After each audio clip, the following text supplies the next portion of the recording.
हर हर महादेव। आप सबको महाशिवरात्रि ये महादेव का सबसे बड़ा और सबसे श्रेष्ठ त्योहार है। तो आज की इस वीडियो में हम सबसे पहले ये जानेंगे कि महाशिवरात्रि में दिन की पूजा किस तरह से होती है।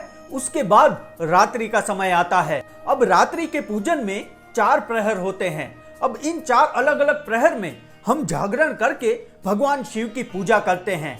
तो ये 4 प्रहर कौन कौन सी टाइमिंग्स पे आते हैं वो जानेंगे। इन 4 प्रहर के दौरान हम भगवान शिव को प्रसन्न करने के लिए कौन सा पाठ कर सकते हैं वो जानेंगे। उसके बाद जो हम शिवलिंग पर अलग अलग द्रव्य चढ़ाते हैं, अलग अलग फूल चढ़ाते हैं, उससे हमें क्या लाभ होते हैं वो भी जानेंगे, जो शिव पुराण के अंदर वर्णित है। तो ये वीडियो अंत तक जरूर देखिएगा। तो चलिए भोलेनाथ शिव शंभू का नाम लेकर इस वीडियो की शुरुआत करते हैं। महाशिवरात्रि इस त्योहार के बारे में हमें अलग अलग कथाएं सुनने को मिलती है, पर इन कथाओं में भी 2 कथाएं सबसे ज्यादा प्रचलित है। जिसमें सबसे पहली कथा यही है कि इस दिन भगवान शंकर और माता पार्वती जी का विवाह हुआ था। दूसरी कथा यह है कि इस दिन भोलेनाथ शिव शंभू का स्वयंभू लिंग प्रकट हुआ था। पर इन सब में सबसे विशेष बात यही है कि ये महाशिवरात्रि का दिन हमारे महादेव का है, हमारे महादेव की भक्ति करने का है और उन्हें प्रसन्न करने का है। जो लोग पूरा साल भर महादेव की पूजा आराधना नहीं कर पाते और सिर्फ महाशिवरात्रि को महादेव का पूजन करते हैं, उससे भी महादेव उस पर अति प्रसन्न हो जाते हैं और उस भक्त को मनोवांछित फल प्रदान करते हैं। और ये दिन हमारे लिए सबसे विशेष और महत्व का इसीलिए है कि इस दिन अगर हम शिव जी पर पूरी श्रद्धा और विश्वास रखकर उनकी पूजा आराधना करते हैं तो हमारी कोई भी इच्छा हो, कोई भी मनोकामना हो, वो उसे जल्द से जल्द पूर्ण कर देते हैं। और हमारे जीवन में भी जो सारे संकट होते हैं, जो भी अन्य दुख पीड़ाएं और बाधाएं होती है, उसे भी नष्ट कर देते हैं। तो चलिए सबसे पहले हम ये जानते हैं कि महाशिवरात्रि में दिन का पूजन हम किस तरह से कर सकते हैं। तो इसके लिए क्या करना है, आप उस दिन ब्रह्म मुहूर्त में उठिए। अगर ब्रह्म मुहूर्त में ना उठ पाए तो कम से कम सूर्योदय से पहले उठ जाइए, फिर स्नान आदि कीजिए। उसके बाद आपको क्या करना है, आपका घर का जो मंदिर है वहां पर शिव स्तुति गाइए, शिव का पूजन कीजिए, फिर शिव चालीसा का पाठ कीजिए। उसके बाद आपके घर के आसपास जो शिव मंदिर है वहां पर जाइए, शिवलिंग को नमन कीजिए और फिर हो सके तो शिवलिंग पर गंगा जल का अभिषेक कीजिए। उसके बाद आपको शाम तक क्या करना है, शिव नाम जप कीजिए, नमः शिवाय के जाप कीजिए। इससे शिव अति प्रसन्न हो जाते हैं। अब शाम का समय जैसे ही आता है फिर रात्रि पूजन शुरू होता है। अब ये रात्रि पूजन सबसे श्रेष्ठ है। तो चलिए अब हम ये जानते हैं कि महाशिवरात्रि में हम रात्रि का पूजन किस तरह से कर सकते हैं। अब ये रात्रि का जो शिव पूजन है वो सबसे विशेष और सबसे महत्वपूर्ण होता है, तो इसे ध्यान से सुनिएगा। रात्रि के शिव पूजन में 4 प्रहर आते हैं, यानी कि 4 अलग अलग टाइमिंग्स पे हम रात्रि का जागरण करके भगवान शिव को प्रसन्न करने के लिए उनकी पूजा आराधना करते हैं। तो सबसे पहले हम इन 4 प्रहर की टाइमिंग्स जान लेते हैं। तो सबसे पहला प्रहर आता है शाम को 6:30 बजे से रात को 9:30 बजे तक का। दूसरा प्रहर आता है रात को 9:30 बजे से 12:39 तक का। तीसरा प्रहर आता है 12:39 से सुबह के 3:45 तक का। और चौथा और अंतिम प्रहर आता है 3:45 से सुबह 6:50 तक का। अब इन 4 प्रहर में से सबसे पहले प्रहर में आते हैं, यानी कि शाम को 6:30 बजे। अब हमें पहले प्रहर में क्या करना है, हमें शिव जी को प्रसन्न करने के लिए रुद्री का पाठ करना है, यानी कि रुद्र अभिषेक करना है। अब आप सब सोच रहे होंगे कि हम रुद्री का पाठ कैसे कर सकते हैं, यानी कि अगर आपको रुद्री का पाठ ना आता हो तो मैंने अलग से रुद्री का पाठ घर पर किस तरह से किया जाता है उसकी वीडियो बनाई है। उसका लिंक मैं डिस्क्रिप्शन में डाल लूंगा, वो आप देख सकते हैं। और यहाँ पर भी मैं आपको शॉर्ट में समझा देता हूँ। रुद्री का पाठ आप आराम से घर बैठे कर सकते हैं, वो भी पूरे परिवार के साथ।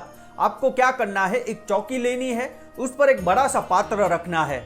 जब पहला प्रहर आए उससे पहले ही आप ये तैयारियां कर लीजिए। एक चौकी लीजिए, बड़ा पात्र रखिए और उसमें एक छोटा शिवलिंग रखिए।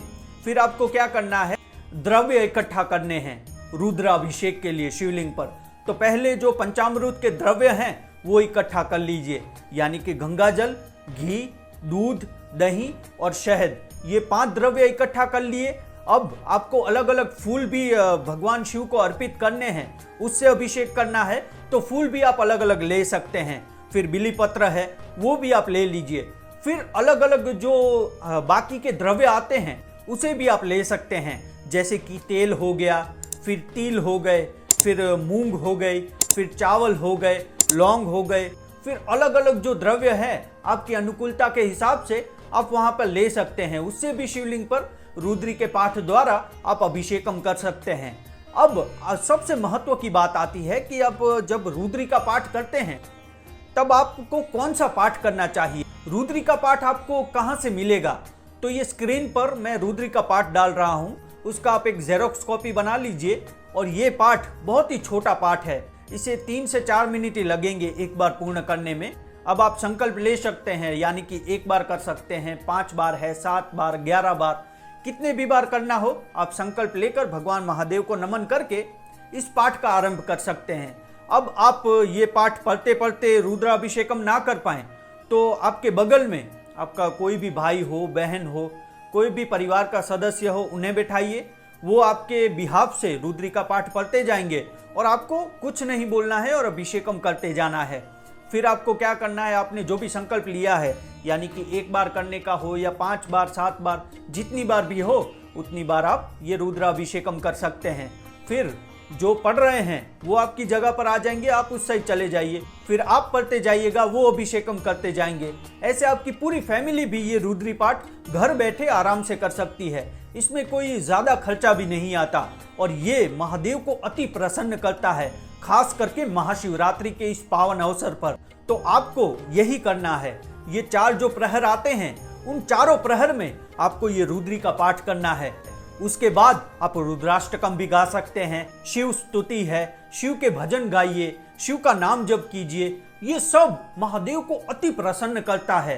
तो जब आप महाशिवरात्रि का ये जागरण कर रहे हो और इन 4 प्रहर की ये पूजा कर रहे हो तो इस दौरान आप ये सब भी कर सकते हैं। ये महादेव को अति प्रसन्न भी करेगा और आपकी कोई भी इस पाठ के दौरान आपकी कोई भी इच्छा हो, कोई भी मनोकामना हो, वो भी आप महादेव के चरणों में रख सकते हैं, उसे भी महादेव जल्द से जल्द पूर्ण कर देंगे। तो चलिए अब हम सबसे महत्वपूर्ण बात जानते हैं कि इन 4 प्रहर के दौरान हम जो रुद्री पाठ करते हैं और शिवलिंग पर अलग अलग द्रव्यों से अभिषेकम करते हैं, अलग अलग फूल चढ़ाते हैं, उन सब से हमें क्या लाभ होता है। तो शिव पुराण के अंदर जो वर्णित है इन सब द्रव्यों और इन सब फूलों के लाभ, वही मैं आपको बताने जा रहा हूं। तो सबसे पहले जल आता है। तो ऐसा कहा गया है कि शिवलिंग पर जल चढ़ाने से घर में सुख और शांति बढ़ती है। शिवलिंग पर घी चढ़ाने से हमारे वंश की वृद्धि होती है। जब मन अशांत रहने लगे, कहीं भी प्रेम ना रहे, दुख बढ़ जाए और अपने घर में कलेश होने लगे, तब शिवलिंग पर दूध चढ़ाने से सारे दुख तत्काल नष्ट हो जाते हैं। शिवलिंग पर मधु चढ़ाने से हमारे रोगों का नाश होता है।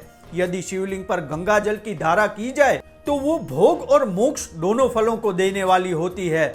और शिवलिंग पर गन्ने का रस चढ़ाया जाए तो संपूर्ण आनंद की प्राप्ति होती है। शिवलिंग पर चावल चढ़ाने से व्यापार में वृद्धि आती है।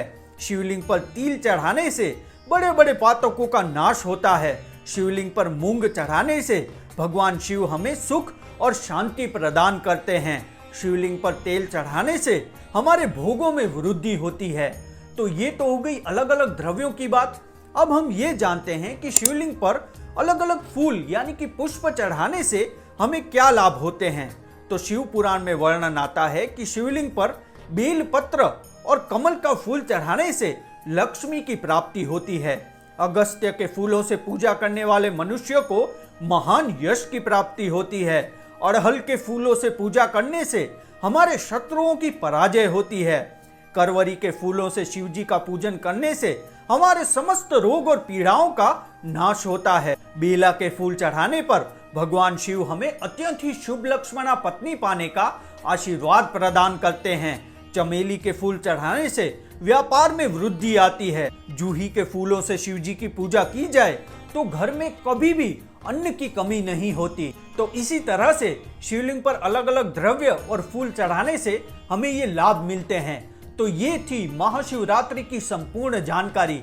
तो ऐसी ही सनातन धर्म की अमूल्य जानकारी के लिए मेरे चैनल को सब्सक्राइब करके बेल आइकन जरूर दबा दीजिएगा, ताकि आने वाली वीडियो की नोटिफिकेशन आप तक जल्द से जल्द पहुंचती रहे। तब तक आप सबको हर हर महादेव।